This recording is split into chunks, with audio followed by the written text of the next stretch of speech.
दोस्तों नमस्कार। यहाँ आपकी त्रैमासिक परीक्षा के लिए मैं लेकर आ चुका हूँ ऐसा मोस्ट इम्पोर्टेंट पेपर जिसकी आपको सबसे ज़्यादा आवश्यकता है आपकी इस 2025 की एग्ज़ाम में।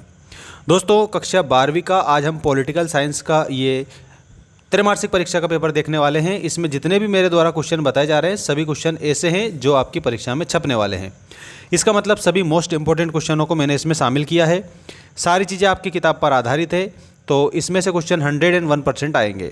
देखिएगा, क्वेश्चन नंबर फर्स्ट आपकी स्क्रीन के सामने आ चुका है।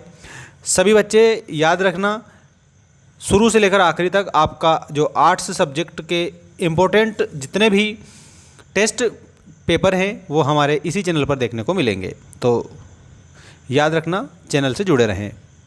सही विकल्प चुनकर लिखिए। मैं आपका पहला क्वेश्चन ये रहा, लेनिन के उत्तराधिकारी कौन थे? देखो, मान लो राजा है, कोई सा भी राजा है मान लीजिए, तो उसका जो पुत्र होता है उसको राजगद्दी मिलती है, तो ये पुत्र उत्तराधिकारी कहलाता है। इसी प्रकार से यहाँ पर लेनिन के उत्तराधिकारी कौन थे, तो इसके रूप में आपको जोसेफ स्टालिन कंप्लीट आंसर के रूप में बताना रहेगा, जो कि हमारा ये option number first correct answer है।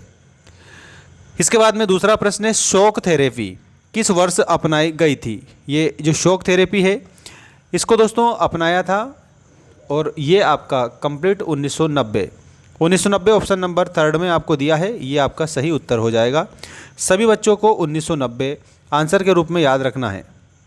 इसके बाद में अगला क्वेश्चन है, WHO वर्ल्ड हेल्थ ऑर्गेनाइजेशन का मुख्यालय कहाँ पर है? तो वर्ल्ड हेल्थ ऑर्गेनाइजेशन का जो मुख्यालय है ना, ये आपका जिनेवा में है, तो आपको जिनेवा आंसर आपको याद रखना है सभी को। Geneva will be correct answer. इसके बाद में यहाँ पर आप देख सकते हैं CWC जो परमाणु अप्रसार संधि होती है उस पर भारत ने कब हस्ताक्षर किया है? तो परमाणु जो अप्रसार संधि है इस पर जनवरी 1993 में संधि पर हस्ताक्षर करता है भारत, हमारा प्यारा भारत। तो जनवरी 1993 ऑप्शन नंबर फर्स्ट में दिया है, जो कि करेक्ट है। इसके बाद में देखिएगा, क्योटो प्रोटोकॉल कब हस्ताक्षरित हुआ? 4 ऑप्शन में से एक सही बताना है। क्योटो प्रोटोकॉल दोस्तों ये आपका ऑप्शन नंबर थर्ड करेक्ट है। 1997 में क्योटो प्रोटोकॉल हस्ताक्षरित हुआ था। इसके बाद में राज्य पुनर्गठन आयोग के अध्यक्ष के रूप में आप सभी बच्चों को कंप्लीट बताना है, और वो हो जाएगा न्यायाधीश फजल अली।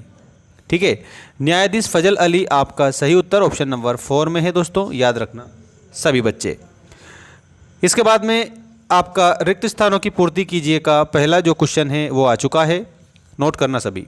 यूरोपीय यूनियन की संधि किस वर्ष प्रभावी हुई? तो दोस्तों ये 1871 में प्रभावी हुई, तो ये आंसर आप लिख देना। नेक्स्ट है, संयुक्त राष्ट्र संघ के वर्तमान महासचिव कौन है? तो एंटोनियो गुटेरेस आपको याद रखना रहेगा, ठीक है, या लिख लीजिएगा एंटोनियो गुटेरेस, यहाँ ये सही आंसर। नेक्स्ट, द्वितीय विश्व युद्ध कब हुआ था?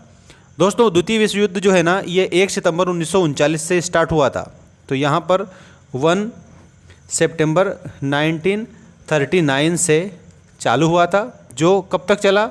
2 सितंबर 1945 तक। ठीक है, ये आपका आंसर है।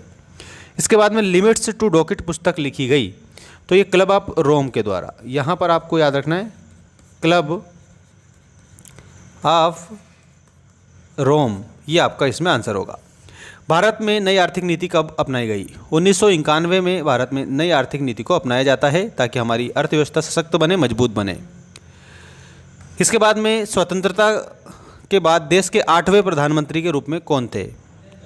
दोस्तों सभी बच्चे कमेंट करके बताएंगे, ये बिल्कुल सरल क्वेश्चन है। स्वतंत्रता के बाद में हमारे देश के 8वें जो प्रधानमंत्री थे वो कौन थे? जैसे कि अभी नरेंद्र मोदी है, इस प्रकार से आपको प्रधानमंत्री का बताना है जो 8वें नंबर के थे। नीति आयोग की स्थापना कौन से वर्ष में हुई थी? तो नीति आयोग की जो स्थापना है इसमें आपको 2015 आंसर करना रहेगा, और सन 2015 सही आंसर है। 1 जनवरी 2015 कंप्लीट आंसर के तौर पर हो जाएगा। इसके बाद में साथियों यहाँ पर आप सभी बच्चों को सही जोड़ी बनाइए वाला जो क्वेश्चन है वो दिया है, इसको आप कंप्लीट सीखेंगे।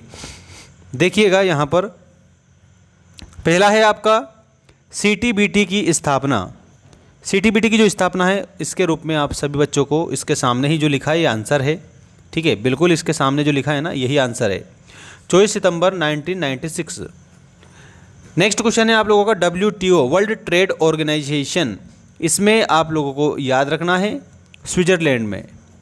नेक्स्ट है जगदीप धनखड़, तो इसमें भारत के उपराष्ट्रपति के रूप में थे ये।